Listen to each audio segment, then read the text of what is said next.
Hello friend, কেমন আছো তোমরা? আশা করি ভালো আছো। আমিও খুব ভালো আছি। তো এই দেখো, সবার যেমন বলে আজকে আমার সানডে স্পেশাল, সানডে স্পেশাল, তো আজকে আমার ওয়েডনেসডে স্পেশাল। কারণ কি বলো তো, সবার মানে ম্যাক্সিমাম মানুষরা তোমার রবিবারে ছুটি থাকে, ব্যাস ওরা সেদিন একটু ভালো মন্দ খায়। তো আমার তো রবিবারে ছুটি পায় না আমার বর, তো ওয়েডনেসডে ওই দিনও ছুটি থাকে। তাই তাই আমরা দু রকম মাংস নিয়ে চলে এসেছি। তো যাই হোক, দু রকম নেওয়ার কারণ হচ্ছে, প্রথমে মুরগিটা নিয়ে নিয়েছিলাম, তারপরে দেখি পাশে আবার ওই খাসি কাটছিল, যাই হোক সেখান থেকেও নিয়েছি।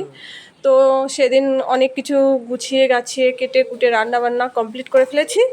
এই যে করেছি আমি উচ্ছে ভাজা, ডাল, পটল ভাজা, খাসির মাংস আর মুরগির মাংস। তো কে কে খাবে তোমরা চলে এসো আমার বাড়িতে, যেটুকু আছে ওইটুকুতে অল্প অল্প করে সবাইকে দিয়ে খাইয়ে দেবো। ওকে, এই যে থালা সাজিয়ে ফেললাম, চলে এসো। যে আগে আসবে সেই পুরোটা খেতে হবে, ঠিক আছে?